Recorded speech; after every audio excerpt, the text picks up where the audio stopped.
So I just read Neferata Mortarch of Blood by David Annandale, and it was quite alright. The book contains two stories and constantly switches between them. One story takes place during the Age of Myth and tells the story of a rebellion in Nulamia.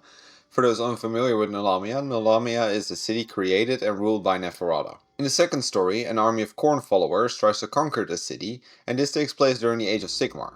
During the second story, a big part of the city is also owned by an underling of Arkhan the Black, much to the dismay, of course, of Neferata. Much of the book is written from the perspective of Neferata, but there's also a fair amount from the perspective of Bathelloren, who is the leader of the rebellion during the Age of Myth. The main goal of this book is to give you a good idea of who Neferata is, and it does this pretty well. Neferata goes through a lot of political struggles in the book, during which you get a good glimpse into the brain of the Mortarch of Blood. Furthermore, every chapter starts with an excerpt from one of her diaries, in which she writes down all lessons she learns for her future self. Expect a very intelligent and manipulative character who doesn't seem to value anyone except herself. You probably won't relate to her very much, but I found her quite interesting to read about. Another thing I liked was the very creative world building of Nulamia. Nulamia is a city completely built by the magic of Neferata, and is definitely one of the examples of high fantasy in Age of Sigmar. This gave the author the room to add a lot of creative fantastical elements to the book's setting, and he utilized this very well, whether it is the architecture that almost exclusively consists of human remains, or the fact that there's a constant rain of ash, which slowly turns to blood when it hits the ground. The author really went to town with his world building here. If you're into high fantasy settings, then you'll definitely appreciate this. If you're not, well then you might find this a bit over the top though.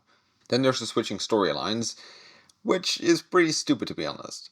When you have such switching storylines, you usually do it to either explain events happening in the present, or to contrast the past to the present to show time progression.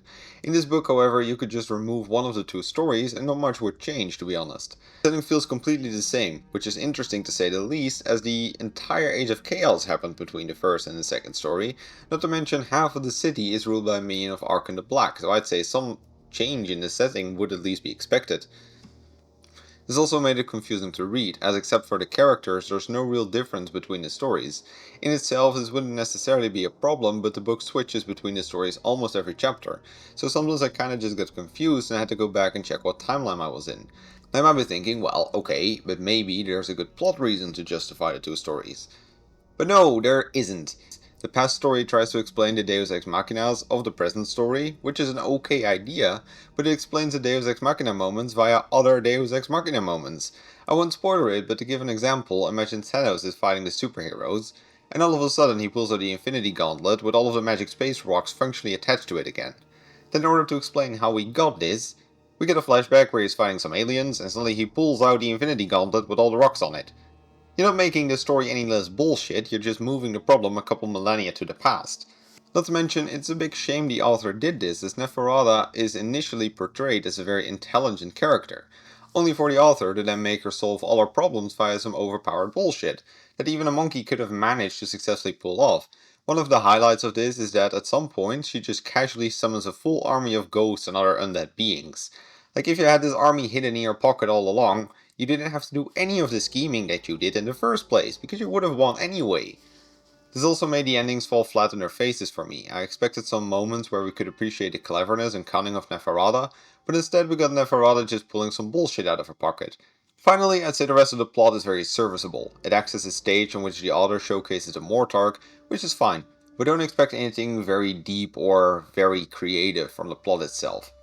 All in all, I rate this book 3 out of 5 Black Library stars.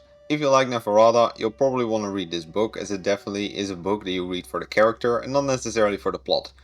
Otherwise, there are better options available for you to read, like for example Soul Wars, for which I've also made a review. That's all I got for you today. Bye! If you like this video, please consider subscribing and click ringing the bell to appease the Great Horned Rat. For more lore content, please check my main channel and leave any book recommendations in the comments down below. I gotta get back to reading the next book.